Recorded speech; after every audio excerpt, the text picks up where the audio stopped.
Parlons Église est le podcast qui permet aux enfants de Dieu de parler de sujets tabous, de sujets qui fâchent et de sujets méprisés dans nos églises, en toute liberté, en toute simplicité, mais surtout en tout anonymat. Parlons Église n'est pas mon podcast, ni ton podcast, c'est notre podcast. Viens discuter, échanger et donner ton avis en tout anonymat sur la plateforme Discord de Parlons Église. Tous les liens sont disponibles dans la description. N'oublie pas que tu peux venir donner tes sujets en DM sur le compte Insta Parlons Église, tout attaché, ou par mail parlonséglise@gmail.com. Maintenant, Parlons Église. Et je suis Bunny avec un U comme dans Uni. Je suis l'animateur de Parlons Église aujourd'hui. Mesdemoiselles, mes sœurs, attention. Les hommes chrétiens sont déséquilibrés.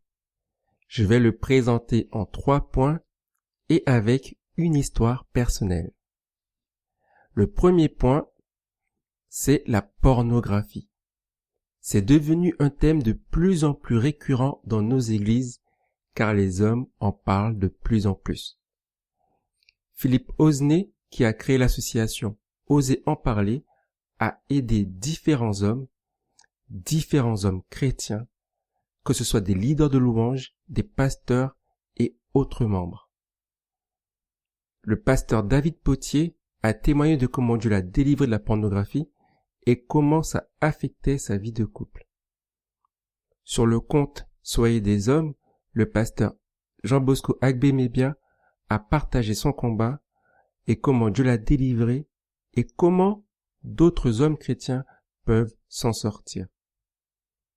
D'après l'article de GQmagazine.fr, les chiffres du porn, un Français ou un Belge sur 4 consomme du porno plusieurs fois par semaine. L'article ne précise pas ceux qui consomment moins. Il date de 2018. Les autres articles que j'ai pu trouver sont plus anciens et les chiffres sont tout aussi alarmants. Je les mettrai dans la description de cet épisode. Revenons à nos frères. Il est fort possible qu'un frère sur 4 soit un consommateur régulier de pornographie. Mais ce n'est pas le plus grave. Le plus grave, c'est qu'il n'y a quasiment aucun accompagnement pour nos hommes dans nos églises. Ils doivent gérer leur combat avec la prière et le Saint-Esprit. Et c'est répandu et reconnu qu'une personne exposée régulièrement au porno voit la femme comme un objet de plaisir. Uniquement. Donc, à ses yeux, elle n'existe que pour combler ses désirs. C'est l'un des plus grands fléaux de nos églises et chez les hommes dans le siècle actuel. Je pense que j'inviterai bientôt un homme qui pourra nous éclairer, car personnellement, je ne suis pas armé. Le deuxième point, ce sont les réseaux sociaux, et principalement Instagram, qui petit à petit est en train d'uniformiser les critères de beauté. Parce que tout est une question de like et de partage, beaucoup plus de femmes se présentent sur les réseaux de plus en plus dénudées. Et les corps sont sculptés de la même façon. Forte poitrine, taille fine, gros fessiers. Qu'elles soient américaines, brésiliennes ou françaises. Je présente un paysage plutôt sombre. Je suis vraiment désolé pour ça. Mais les conséquences sont dans la vraie vie. Aujourd'hui, un homme à Christ ou pas compare les femmes qu'il croise aux femmes présentes sur les réseaux sociaux, principalement Instagram. Sans parler du fait qu'il y a de plus en plus d'influenceuses chrétiennes. Ce qui est une bonne chose de base. De l'autre côté, ça renforce l'idée qu'il y a des chrétiennes semblables aux femmes sur les réseaux sociaux.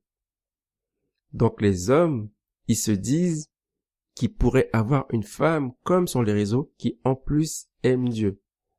Et je vais continuer avec mon troisième point qui sont les médias classiques, surtout la télé et le cinéma. Déjà avec leurs fausses histoires d'amour et en plus avec leurs canons de beauté qui sont répétés depuis des années, pour ne pas dire depuis des décennies.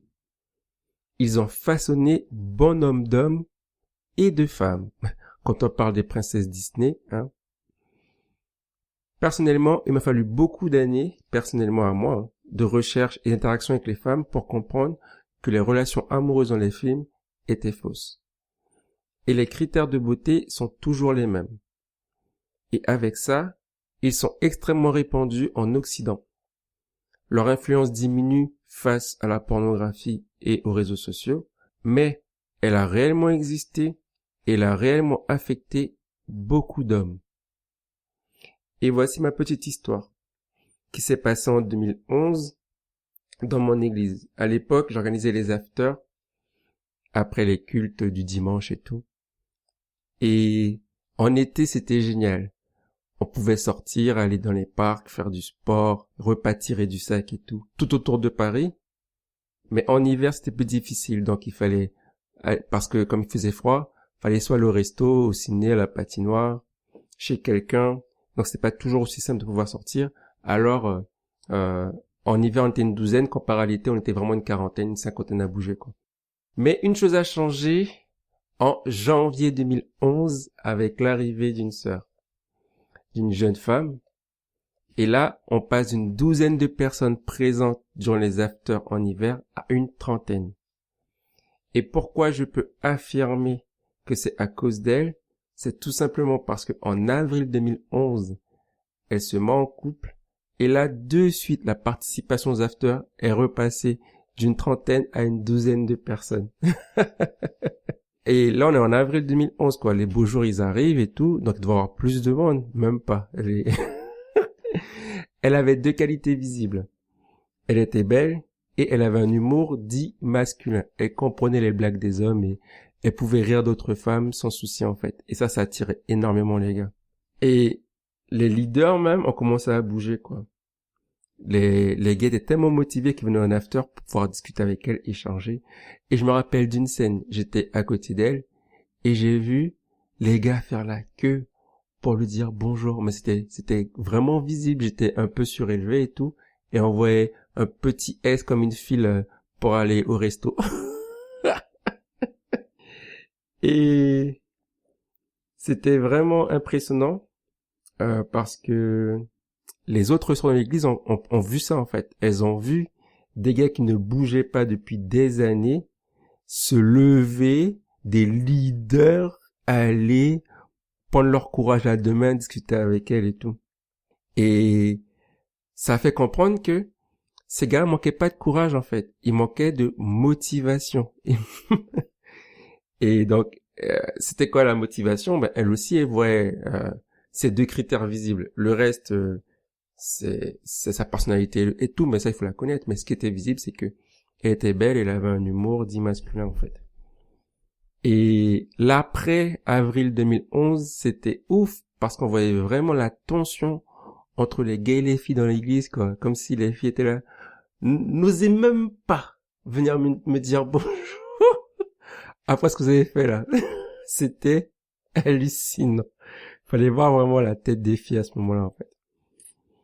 Et pourquoi je raconte ça, c'est parce que dès que la beauté est impliquée, les gars ils sont prêts à se bouger, quoi.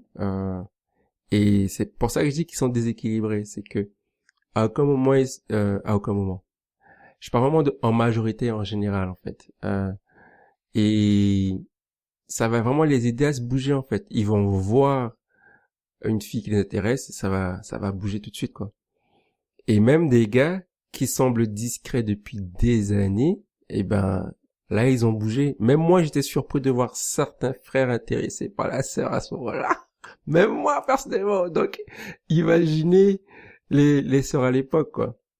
Donc, ça date de 2011, hein. Là, voilà, des années sont passées. Mais elle est mariée aujourd'hui, hein. Mais tout ça pour dire que c'était hallucinant. Et moi, je trouve que il faut dire les choses aussi clairement pour rééquilibrer, en fait. Et je vais conclure maintenant. Déjà, il faut que nous puissions aider nos hommes chrétiens à un niveau psychologique, spirituel et relationnel. Moi, à mon niveau, j'ai lancé Leader Debout. C'est disponible sur YouTube et sur Instagram. pour vraiment aider les hommes à être des leaders et à voir les choses différemment par rapport aux relations amoureuses. Mais globalement, les être des leaders qui sont comme ce que Jésus souhaiterait en fait. Et ça, c'est à mon niveau, c'est avec mes compétences, avec mes connaissances actuelles. Et je sais que je peux pas aider tous les hommes. Je peux pas aider les hommes addicts à la pornographie. Je peux pas aider les hommes avec un passé sexuel chargé. Je peux pas aider les hommes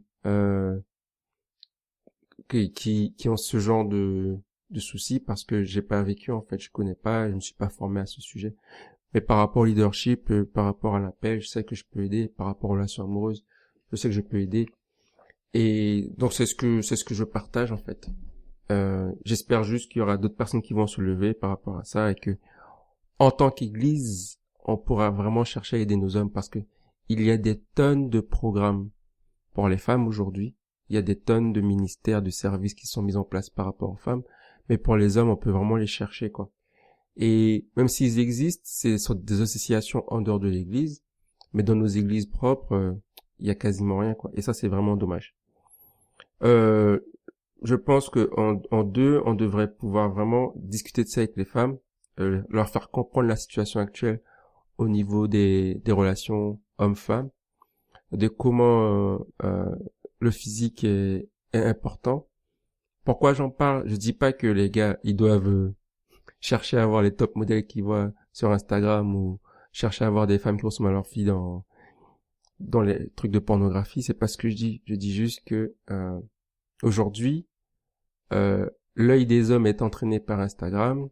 Leur esprit est peut-être affecté par la pornographie, donc ils doivent se faire aider. Et pourquoi c'est possible qu'ils soient entraînés par Instagram et affectés par la pornographie? C'est parce que justement l'homme est visuel en fait. Et c'est parce qu'il est visuel que Instagram et la pornographie ont des effets sur eux. Et c'est vraiment ça. C'est pas dire que il faut prendre les gars malades actuellement. C'est pas ce que je dis. Je dis juste que même ceux qui vont bien, ils sont aussi guidés par leurs yeux en fait. Et ça, je pense qu'il faut le dire. Et j'espère que d'autres le diront. J'espère que les femmes parleront, que d'autres hommes parleront. Parce que là, c'est chaud. Je trouve ça chaud en fait que ce soit un sujet qui soit juste mis de côté en fait. Et le troisième point pour moi, c'est que nous devons prier. Vraiment, nous devons prier parce que c'est plus grave que ce qu'on pense. C'est ce que je constate en fait. Et je pense que c'est ce qui m'a frustré, c'est de constater que c'est plus grave en fait que les églises ne laissent paraître que ce qu'on en dit quoi. Et c'est parce que on pense que Dieu fera sans nous en fait. Alors que non, Dieu utilise toujours quelqu'un sur terre pour faire la différence. Il a toujours besoin de nous sur terre pour agir en fait. Et je pense que quand nous sommes unis, on est plus fort. C'est visible, c'est vrai. Et c'est pour ça que je veux vraiment commencer la conversation. Et ça, c'est mon quatrième point. C'est vraiment discuter, échanger. Parce que on ne parle pas en fait. On ne parle pas assez. Et quand on en parle, on en parle 10 minutes, après on passe à autre chose. Et pourquoi j'ai mis en place le podcast, c'est parce que les épisodes, ils vont rester en fait. Ils vont rester, on va pouvoir les réécouter. Et vraiment, l'objectif, c'est que ensemble, on puisse passer de la conversation à la transformation. L'épisode d'aujourd'hui a lancé la conversation. Viens la continuer en tout anonymat sur la plateforme Discord de Parlons Église. Si tu penses qu'il peut intéresser d'autres enfants de Dieu, partage-le autour de toi. Sois béni et à la prochaine conversation de Parlons Église.